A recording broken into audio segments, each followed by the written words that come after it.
Zongpo, and welcome to Dawai Kudroen, Honorable Secretary of Dzongkha Development Commission, Dasho Sherub Gyeltshen. Thank you so much for your time, sir. So, first question. During our Dzongkha session, we've been talking about the status of Dzongkha language.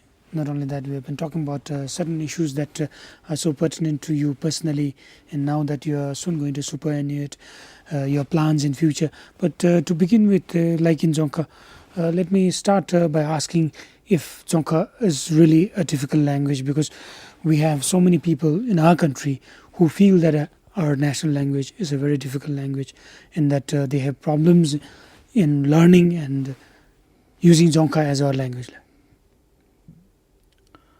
How can be a national language, a Dzongkha can be a difficult language when it is our own language?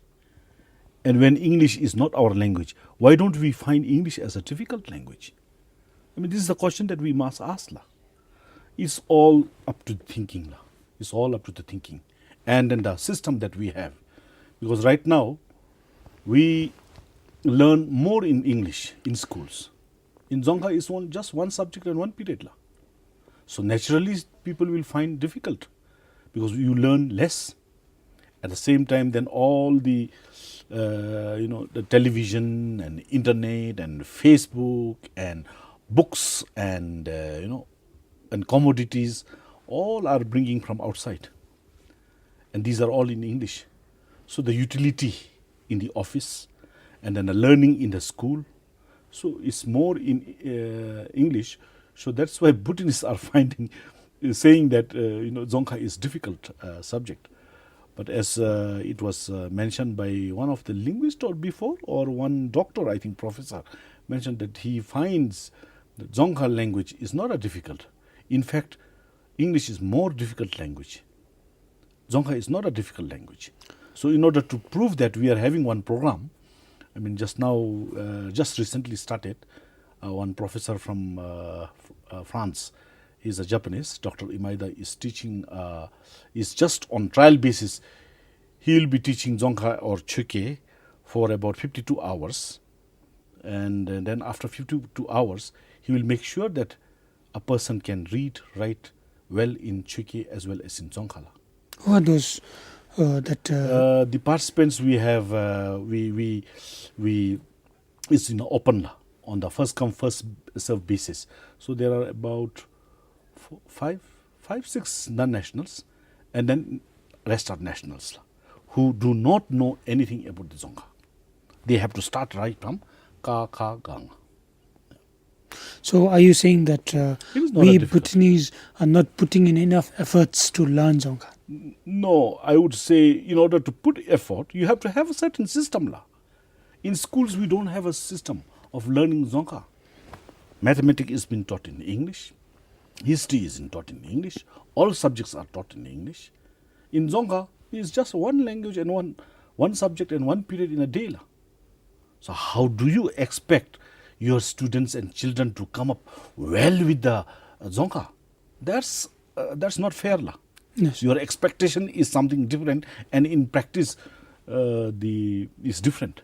Let's Dasho. Now we have a situation in our country where you need to learn English because English is an international language. Yes.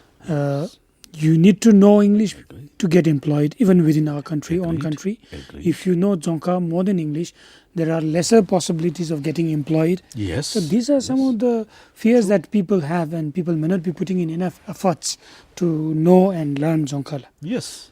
But from your side, the argument you would have is Dzongkha is our identity. Yes. It's our cultural value. Yes. It's our heritage Yes. that we need to protect. But does that really hold enough water when you talk to people? Firstly, I think yes, because all our people are very intelligent and they are wise enough to at least prioritize. I mean, first and foremost comes your country, independence of your country, identity of your country. Without country, then if all our Bhutanists only speak and utilize English, and if we don't have a separate language as a national language as a Dzongkha, then we'll be all speaking in English. And then our thinking will also become like an English personal. Yes. Dasho, still the confusion for people like us Yes. who interview so many people Yes. and also who get to interact with so many people is that we often get confused because when we have guests like yourself, Dasho, who will stress so much on the importance of Dzongkha, we feel that Dzongkha is important. On Yes. some other occasions, we would have guests of your standard, of your standing, who will again say that, oh, language should not be a concern. What you need to know is that the message should be loud and clear. The message should be conveyed. Otherwise, the medium of conveying the message should not be that important, is what some people tell us. So, No, La. The foremost is our belief system, our culture, our way of thinking.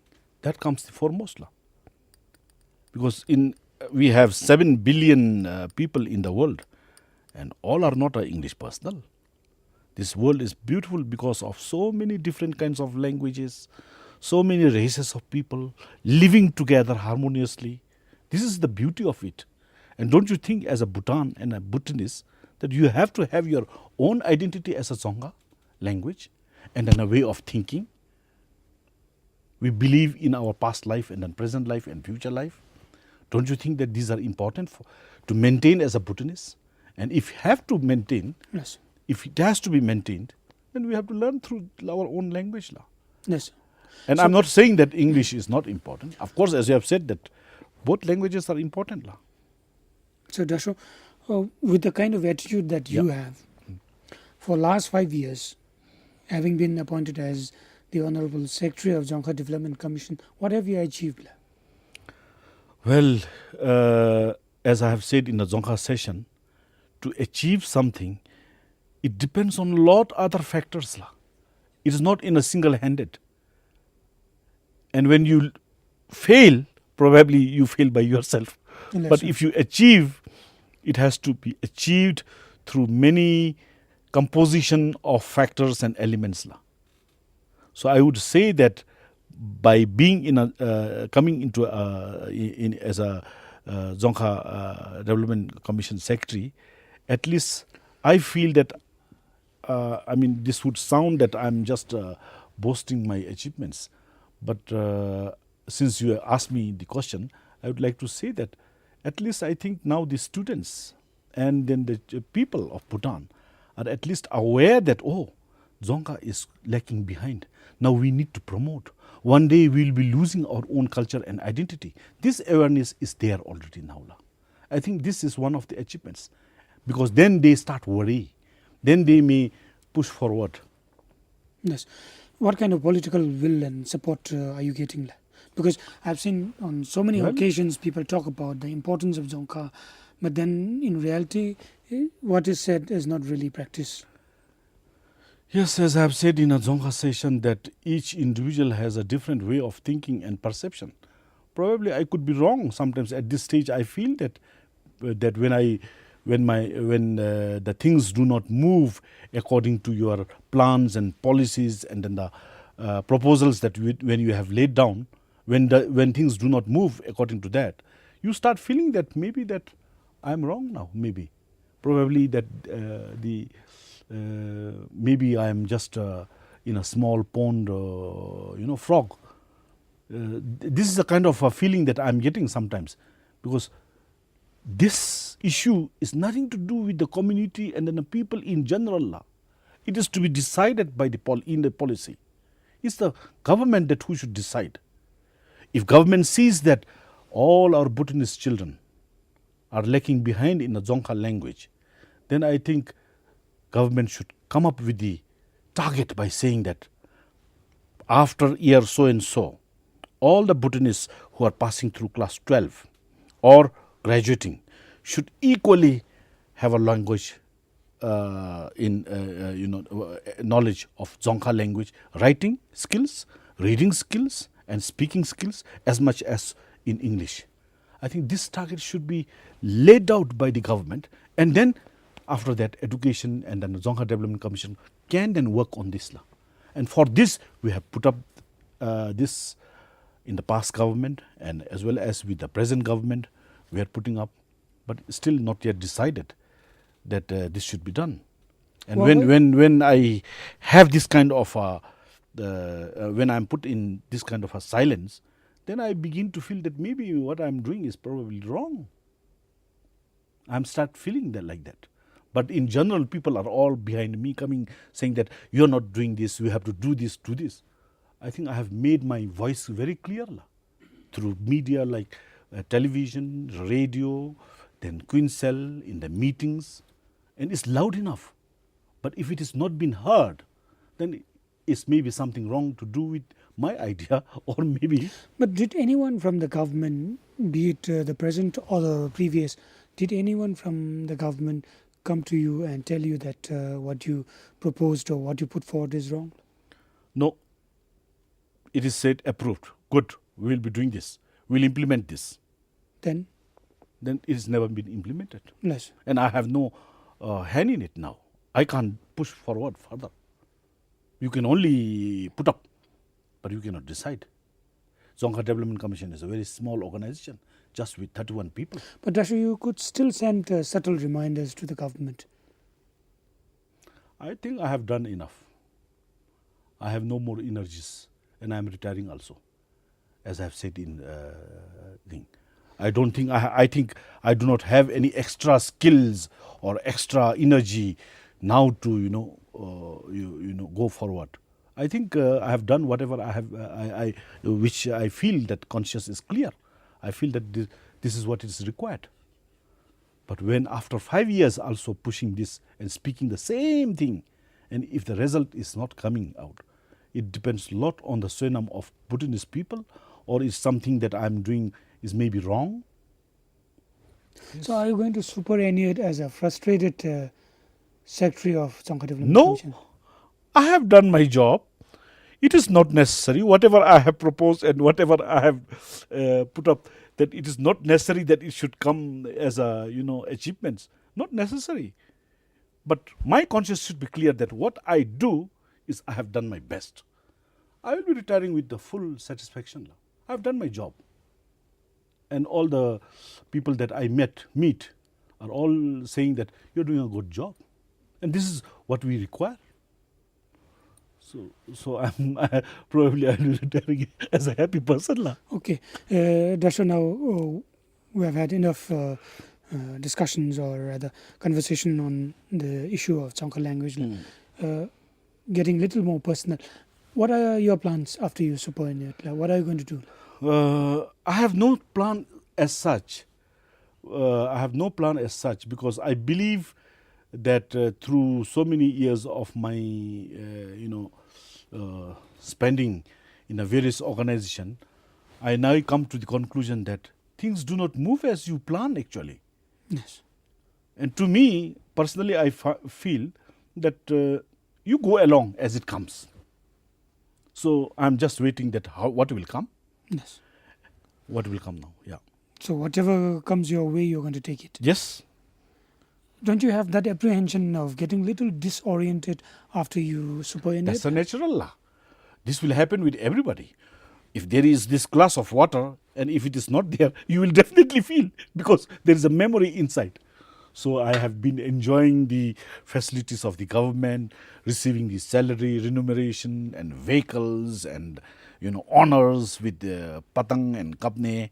And then when these are all of a sudden removed, you will definitely feel.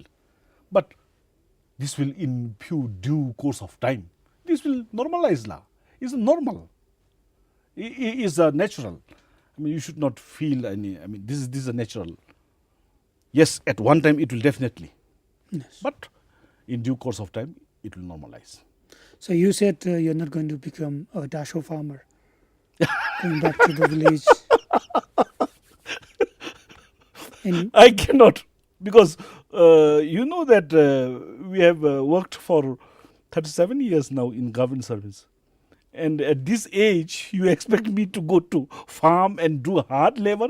I don't think I can do, and I don't think it is necessary also to do it. Yes. Because I have a pension to live. Then I have my children. So I will be living with them comfortably. Yes. Dasho, you didn't rule out the possibility of having a political ambition in future. So if you could tell us more on that.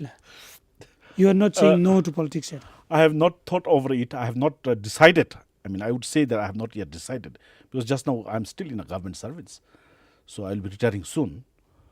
So, because I see that, because one must also realize that what memory I have embedded in me, we can say that like in a hard disk, the memory in my hard disk is all we have come through the 20th century. And in 20th century, and then, all the, now it's a fully democratic. And I don't know, firstly, a person who lived through the old system, how would he become all of a sudden a member to the democracy, the new form of the government, firstly. Secondly, now I'm old, and you can feel it inside that, age is catching up. And at this age, you need energy to join politics. And I don't think that I have all this, and I have passed through.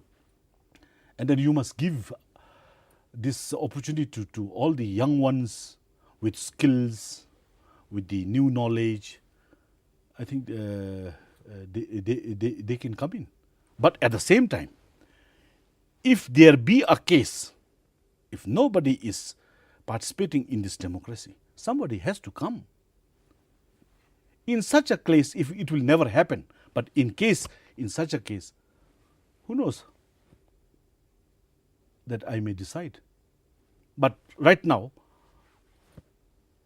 I have no say on this. So definitely it's not a big no from your side. Because it depends a lot on the, human mind is such that it changes depending on the causes and conditions.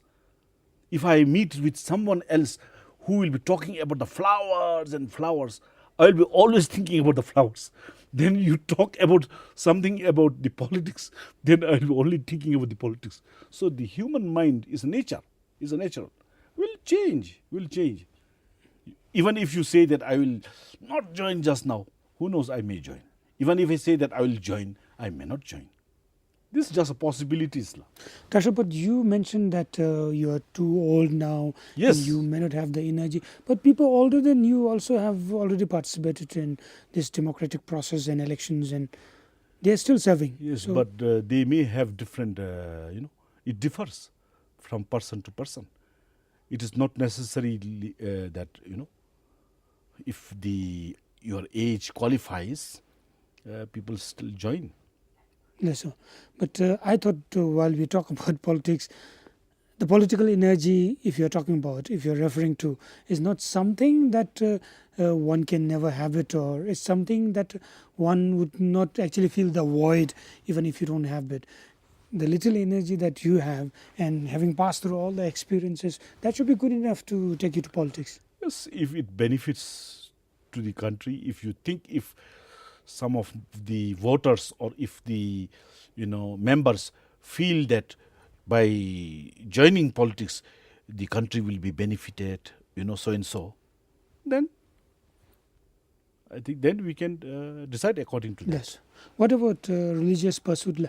Because Dasho, from your family itself, the family background itself, Yes. you have been a religious person and you share the same kind of family. Yes. So any religious pursuit? Yes, I feel that I should now this is a time that you must little bit practice. But I don't believe within myself, because sometimes I don't know whether I can stay in a room all alone by myself, or I would like to all the time visit the, visit towns and go down to the town, buy and have friends. I don't know, because as I've said that I will go by as it comes. I'll try to do slowly. Yes. Dasho, when you look back, Yeah. you had a very long, successful career, as you mentioned about your achievements. Any regrets, even if you look through all this wonderful career you had? Yes, I have one regret. Would you like me to say this? Please, sir. Yes, I have one regret, because I feel at this age that I should have studied Dzongkha. I should have studied the national language. I should have studied Chöke. This is the biggest regret I have. because now it's difficult to know about your own country. All the documents are in Cheke. But Dasho, people believe that you are well versed and conversant. This is the mistake people make, because I write poetries in Dzongkha, so they think that I'm too good in Dzongkha. No, the poetries I write is all spontaneous. It comes if somebody asks you to write poetry, I cannot write. But sometimes, I don't know, with some certain cause and condition, it flows. Then you write down, and somebody is editing for me. I'm no good in Dzongkha. Neither in English. Yes. That would be too modest on your part to say so, sir. Anyways, moving on. So, anything that you feel that you could have done differently in your career span, that today when you look back, looking at the system that we have in place, especially the recent ones, what do you think? All these political developments taking place and all this debate and political battle taking place between different political institutions, what do you think of all this? I think I will speak in two ways. In first point, I would say that people have started dividing, that you belong to this party and I belong to this party. This divide is dangerous, and I think that this should heal, and I think that some agencies or some role should be taken, responsibility should be taken to heal these divides. This is a dangerous. This is the danger I find. Even that in the civil service, when we are neither in this party nor in this party will say that you belong to this party. Other party will say you belong to this party, jokingly or seriously. And this disturbs you. This is one. Other issue that I find is that different is than the past. That now people begin to only see at the appearance and surface for the short term. Nobody looks at the future. If you have a benefit for the immediate benefit, you offer it. I think this is also another danger. This is what I feel, that we should always, if future will be assured, and then if the present moment that you are having some difficulties, then it should not be harmful. I mean, you should still go for the, go for the future. You cannot sacrifice a good future by the present, the ease or comfort. I think this is many, even in students as well as among friends, we have now started feeling that the present is more important than future. Nobody thinks about the future. Nobody thinks, if the present is okay, forget the future. And this is another dangerous trend I find. In the past, it was never like that. In the past, they will always try to see what our old and ancient people have decided, what they have done what was the result, what bad things they have done, and then what problem they have faced. I think these are not being followed. Only present moment, and future is never seen. Yes, Dasho, you have stated two different situations right now, and these are two apprehensions that you have. The first one, coming back to first one, the political divides, even within the civil service. Now, I was talking to some senior bureaucrats, and they also shared similar concern that even they are getting divided, caught in between this political divide between the opposition and the government, and government secretaries are getting pulled here and there, and so is the case with people down the line. How much does it get affected? In your case, did you get affected by this? Did you get any sort of effect? Yeah, it disturbs you because I would say that this the 7 lakh population of Bhutan, this country belongs to the 7 lakh population of this country, and not to the parties. Government, yes, The government is to the ruling party and opposition party. But the country belongs to every Bhutanese. And we are responsible for this. And if we are divided, then everything will go in problem. So what do we do? So this is why I'm saying that some mechanism, some device, some effort should be made to heal this. How can, we need to mature in the democracy. Yes. Or we need to go further, advance in the democracy. Dasho, while you say this, maybe to be a little more cynical, while you say this, don't you fear that there will be some people watching you and who must have already decided on which side you are? By saying so. Yeah, this is their perception. I have no right over their mind. But I have a right over my own conscience that I should not go wrong. If I go wrong, then I am punishing myself. But if somebody thinks in that way, I cannot tell him, and then I cannot, I do not know his perception also, what he thinks of me. And I don't care much because I think, because we cannot do anything. Your conscience is in your hand. So that has to be clear. Yes. Dasho, any final words? Now that you are soon going to superannuate, if we do not get to interview you before you superannuate? Plus, I would say that I would like to thank our kings and then the country and then the people that for I think I was fortunate to be fortunate enough to be schooled in Bhutan free of cost, then went outside for the graduation. Then not only myself, my father also worked in the government, my mother. Now I have children. They are all employed by the government through private or the government. So I think all these, I feel I feel gratitude to the country, king, and then the people of Bhutan. And I think I would say this much only. And I would say that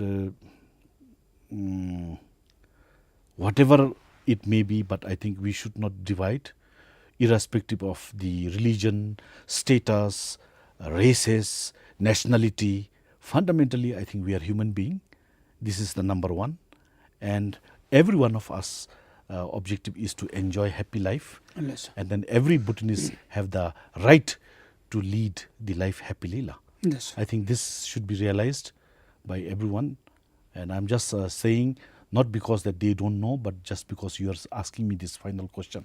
Yes, sir. Thank Dasho, you. Thank you so asking much this. for this very powerful statement, especially when you end your statement.